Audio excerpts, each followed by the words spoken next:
Mon Seigneur et mon Dieu, je crois fermement que tu es ici, que tu me vois, que tu m'entends. Je t'adore avec profonde révérence. Je te demande le pardon de mes péchés et la grâce de faire avec profit ce moment de prière. Ma Mère Immaculée, Saint Joseph, mon Père et Seigneur, mon ange gardien, intercédez pour moi. Au lendemain de ce changement d'année, il nous est bon de replonger dans ce rythme régulier de la vie de prière qui, petit à petit, nous fait entrer dans la connaissance de Dieu, dans l'appréhension, au sens de la compréhension, si cela est possible, de Dieu lui-même. Aujourd'hui, c'est avec l'esprit de foi d'un homme qui a bouleversé toute la Bible. Il est au seuil du grand bouleversement. Il s'agit bien sûr, vous l'aurez reconnu, de Saint Jean-Baptiste.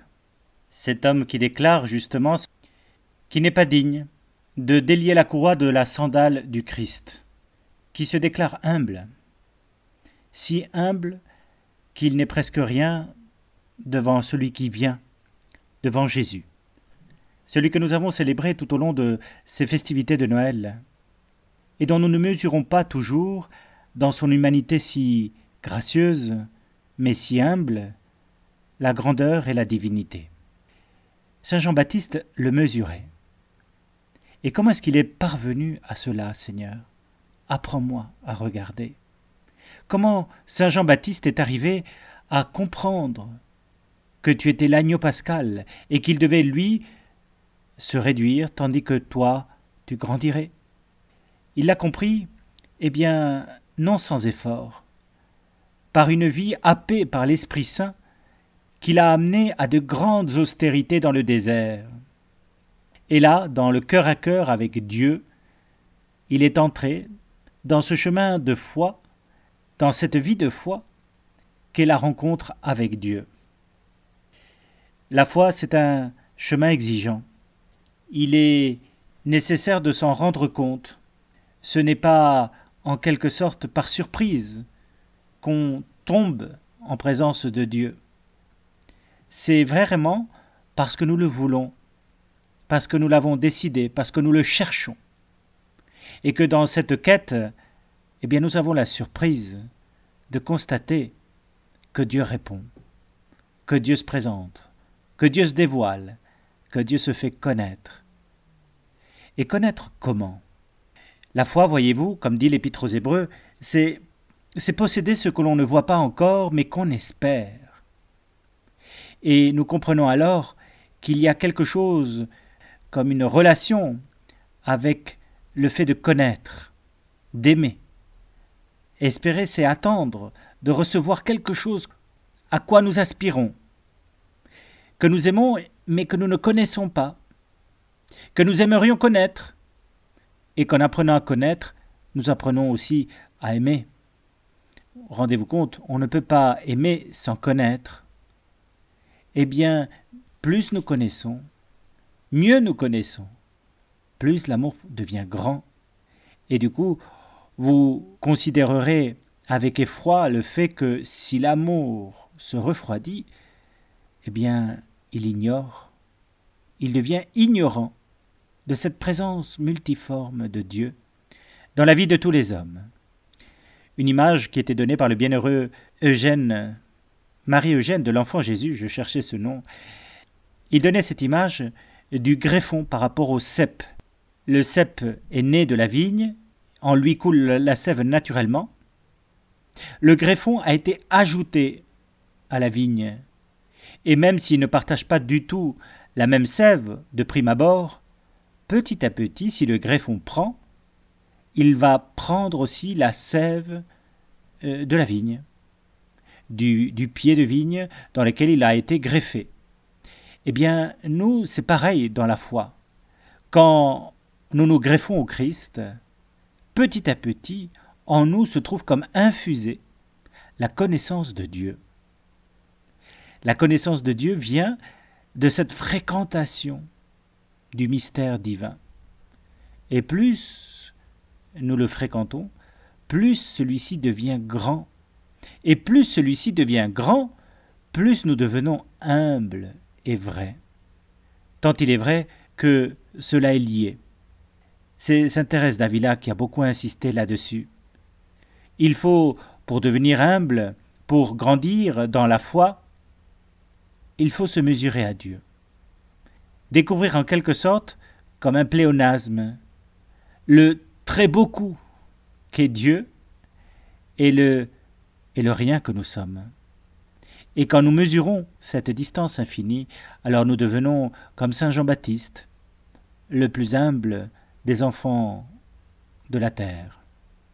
On raconte qu'un homme assez rustique n'arrivait pas à faire ses prières autrement qu'avec un petit carnet de prières. Il prenait le carnet, il parcourait les prières, il se disait incapable d'enchaîner 2 mots de suite de façon cohérente qui pourrait faire une prière. Et du coup, il était attaché à ce petit livret de prières qu'il lisait d'une traite à chaque fois qu'il priait, une dizaine de pages qui lui faisaient durer dans la prière une demi-heure, et ainsi, il faisait sa prière. Il lisait les prières les unes après les autres de gens certainement bien plus savants que lui, qui avaient écrit des prières que lui ne savait pas agencer. Et voilà qu'un jour, il perd le livret. Le livret de prière est perdu. Et il se trouve, tout seul devant Dieu, à ne pas savoir quoi dire ni que faire, en ne pouvant lire le petit livret. Et aucun mot ne lui venait à l'esprit. Alors, il a eu l'idée de commencer par l'alphabet et de dire, Seigneur, puisque je ne sais pas te parler, ni enchaîner les bons mots, je vais enchaîner l'alphabet, que je connais pour le coup. Et toi, tu prendras les lettres et tu les mettras dans l'ordre.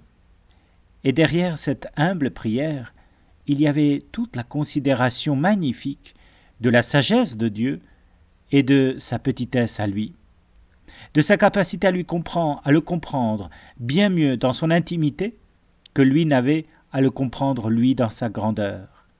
Mais rien que de prendre conscience de cette grandeur divine lui avait déjà fait parvenir à des degrés profonds de prière, de connaissance de Dieu, de fréquentation de Dieu lui-même. Oui, saint Jean-Baptiste avait cette haute conscience de ne pas être digne de délier la courroie des sandales du Christ, parce qu'il était humble, parce qu'il avait fréquenté le mystère de Dieu longtemps, pendant de nombreuses années, et qu'il éclairait d'ailleurs ce qui l'entourait de cette connaissance. Car saint Jean-Baptiste avait des disciples, dont certains d'ailleurs, un peu curieux au début, mais convaincus par saint Jean-Baptiste lui-même, iront retrouver Jésus. C'est des personnes qui avaient donc des grandes aspirations de mieux connaître Dieu. Mais ils avaient fréquenté cet homme qui lui-même avait fréquenté les abysses de la foi, du mystère de Dieu, dans la solitude du désert, dans les austérités les plus grandes. Car les violences en emparent du ciel, comme dira Jésus. Celui qui s'abaisse sera élevé, celui qui s'élève sera abaissé, disait Jésus. Cela me rappelle une de ces anecdotes de paroisse qui me font réfléchir sur l'action de Dieu dans les âmes. Un jour, c'était le premier jour du carême, c'était ma première année de sacerdoce, et j'ai oublié de mettre la chasuble violette, comme il se doit ce jour-là. Et voilà qu'à la fin de la célébration, je me rends compte et je m'excuse devant l'assemblée, devant les quelques personnes, c'était un lundi, en disant que voilà, j'étais encore un jeune prêtre et que je ne savais pas tout, que je n'avais pas les bons réflexes et que j'avais mis une chasuble verte au lieu de la chasuble violette. 8 ans plus tard, une dame s'est approchée de moi quand je quittais cette paroisse et m'a dit qu'elle avait été frappée, ce jour-là, de la modestie ou de l'humilité avec laquelle je m'excusais devant les quelques paroissiens qui étaient là, à tel point que cela avait été pour elle le signe que l'Esprit Saint lui disait de déposer ses valises dans cette paroisse. Et je vous assure, parce que j'ai porté ces valises avec elle, que les valises étaient lourdes et qu'il a fallu un bon bout de chemin pour non seulement la voir revenir à la foi, mais aussi sa mère, avec qui elle était fâchée, et ensuite son époux, puis ses 3 enfants.